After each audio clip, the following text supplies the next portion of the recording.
is one of the most contributory factors of an environment.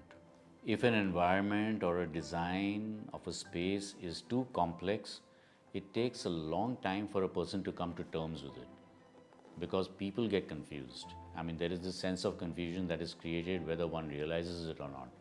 And at the same time, when there's too much unity, again, a person is not comfortable with that. By unity, we mean that let's say you do a housing project or any kind of project where there's a repeat module and it just goes on and on and on forever.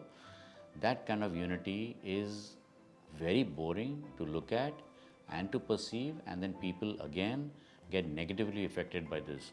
So therefore, it's a very fine balance between how complex a design should be and how unified it should be. So the complexity and unity within every design must be in the perfect balance for it to be appropriate and understood properly and have a positive effect on people. And the last emotional factor is enclosedness. Enclosedness implies a sense of enclosure, the very feeling of being in a room. This quality implies that one has a clear impression of the dynamics of a room, its center, its extent, and its boundaries. The crucial factor is not walls or ceilings, but the presence of a focal point and a feeling of togetherness. The size of openings in a room affects its enclosedness immensely. Crowding and enclosedness are related. Studies on humans support the hypothesis that prolonged crowding can produce psychological and physiological stress. The probability of crowding is likely to increase in direct proportion to the enclosedness of the space. Thus, enclosedness is a matter of not only what is kept within, but also what is kept out. The cave may be a home, but also a trap, and the open field a hopeless emptiness or a welcome road to escape.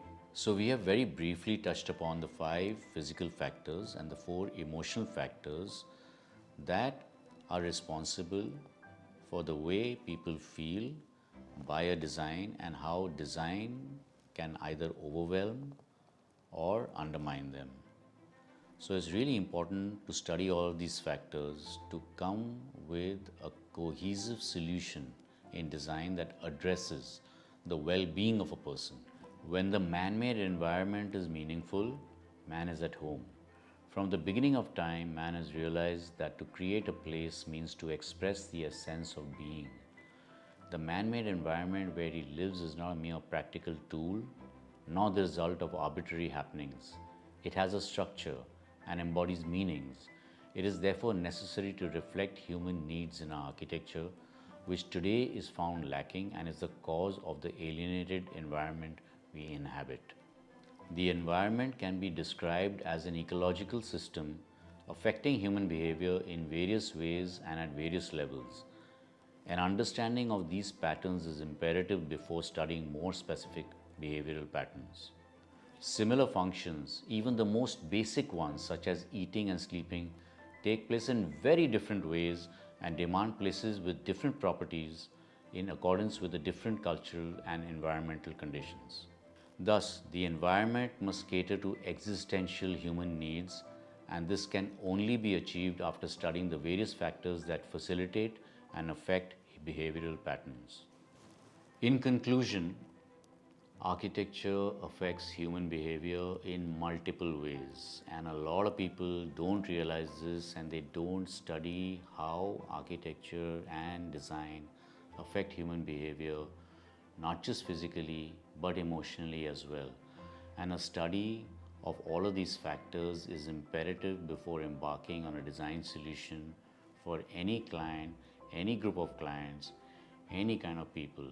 It is really important to understand what you do with that design, what every line is going to translate to when you build it, and how it's going to affect people's lives.